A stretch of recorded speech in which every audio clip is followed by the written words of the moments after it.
সার্থক স্কুল ঘরের জানালা দিয়ে তাকিয়ে আছে সোনালির জন্য। আজ এক সপ্তাহ হয়ে গেল সোনালি স্কুলে আসেনি। যবে থেকে সোনালি আর সার্থকের সেকশন আলাদা হয়েছে, সোনালি কেমন যেন পাল্টে গিয়েছে।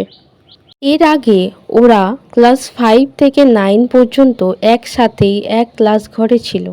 এই বছরটা আলাদা। ক্লাস 10-এ ওঠার পর থেকেই সব কিছু যেন আলাদা হয়ে গিয়েছে। সোনালি সার্থকের প্রতি টানটা যেন আর নেই। একসাথে দুজনে কত সময় কাটিয়েছে, কিন্তু আজ সোনালি অন্যদের সঙ্গেই বেশি সময় কাটায়। সার্থক অনেকবার সোনালির সাথে কথা বলতে গিয়েছে, কিন্তু সোনালি এড়িয়ে গিয়েছে সার্থককে। শেষ পর্যন্ত সোনালি স্কুলে আসেনি দেখে সার্থকের মনটা খারাপ হয়ে গেল। কিন্তু কী বা করবে, সোনালির অন্য বন্ধুদের থেকে ওর সম্বন্ধে জানার চেষ্টা করেছে, কিন্তু কেউ কিছু বলতে পারেনি। সোনালি ক্লাস 10-এ ওঠার পর থেকে ওর ফোন নাম্বারটা পাল্টেছে। আজ সোনালির খবর নিতেই হবে। সার্থক সোনালির বাড়ি গিয়ে খবর নেবে, সেটা ভেবে নিল। সোনালির বাড়ির কাছে বাড়ি এমন কাউকে খুঁজে পেলে ভালো হতো। স্কুল থেকে ফিরছিল সার্থক, সোনালির বাড়ির কাছে বাড়ি এমন কাউকে পেল না, তাই বাড়ি ফিরে এলো। বাড়ি ফিরে অনেক বন্ধুকে ফোন করলো, যদি কেউ সোনালির খবর দিতে পারে। রাত 10টা বাজে। সার্থক অপেক্ষা করছিল কেউ একজন ফোন করে খবর দেবে। ফোনটা হঠাৎ বেজে উঠল। সার্থক ফোনটা ধরে বুঝতে পারল আয়েশা ফোন করেছে। সার্থক বলল, হ্যাঁ আয়েশা বল। কোনো খবর পেলি সোনালির? আয়েশা বলল, পেয়েছি। সার্থক আর ধৈর্য রাখতে পারল না। সার্থক বলল, কি হয়েছে সোনালির? কেমন আছে ও? কেন স্কুলে আসছে না? আয়েশা বলল, কি করে বলবো তোকে। সার্থক বলল, কি হয়েছে, শরীর ঠিক আছে সোনালির? আয়েশা বলল, হ্যাঁ, কিন্তু তুই শোন, সোনালিকে ভুলে যা। সার্থক বলল, কি আজব বকছিস, ভালো লাগছে না, বল না কি হয়েছে। আয়েশা বলল, সোনালির বিয়ে হয়ে গিয়েছে 10 দিন আগে। ও আর স্কুলে আসবে কি জানি না, তুই ভুলে যা ওকে। সার্থকের সব শুনে শরীরটা ঠান্ডা হয়ে গেল। কি বলছে এটা? সোনালি একবারও বলল না কেন?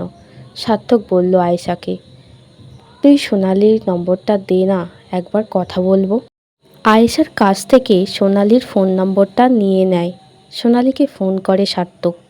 অপেক্ষা করছিল এতদিন পর ওর সাথে কথা বলবে বলে। সোনালি ফোনটা ধরে হ্যালো বলে। সার্থকের গলা শুকিয়ে গেল।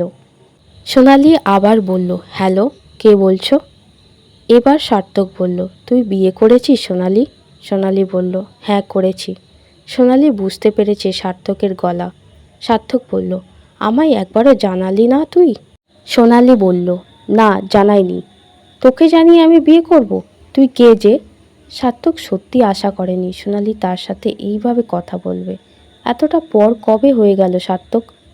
সার্থক এবার বলল, আমি কি সত্যি কেউ হই না তোর? আমাদের মধ্যে কোনো সম্পর্ক ছিল না? সোনালি বলল, সে আমি জানি না, ছিল হয়তো, এখন কিছু করার নেই আমার। সার্থক বলল, তোকে কি জোর করে বিয়ে দিয়েছে সোনালি? সোনালি বলল, না, আমি নিজের ইচ্ছায় বিয়ে করেছি। সার্থক বলল, তাহলে এত তাড়াতাড়ি বিয়ে কেন করলি বল? তোর তো অনেক কম বয়স, আমায় একবার জানাতে পারতিস, আমি এই বিয়েটা হতে দিতাম না। সোনালি বলল, কি করতিস তুই আবার? কিছু করার দরকার নেই।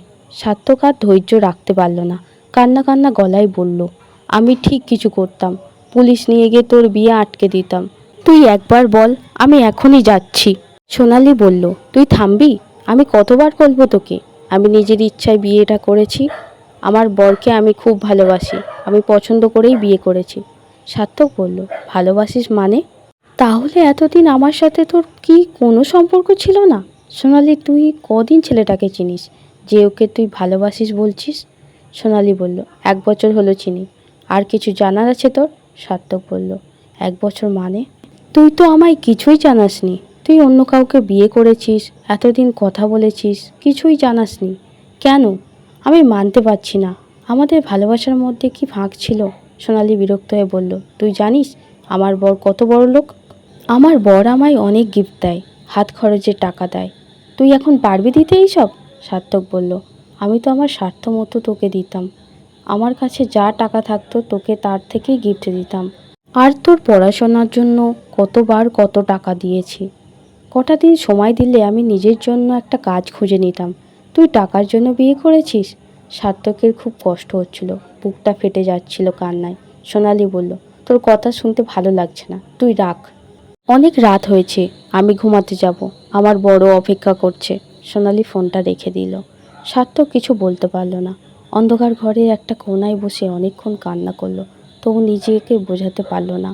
বাড়ির লোককে কিচ্ছু বুঝতে দিল না। রাতে ঘুমাতে যাওয়ার সময় বারবার মনে হলো, আজ যা কিছু শুনলো কাল সকালে যেন মিথ্যে হয়ে যায়। সোনালি বিয়ে করেনি এটা যদি কেউ এসে বলে, সার্থক বিশ্বাস করে নিত। কিন্তু সত্যি যতই কঠিন হোক, মানতে হবেই তাকে।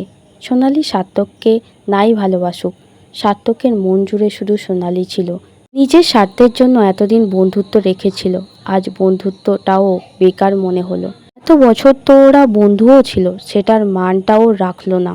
আজকের গল্পটা ভালো লাগলে অবশ্যই লাইক, সাবস্ক্রাইব, কমেন্ট করতে ভুলবেন না।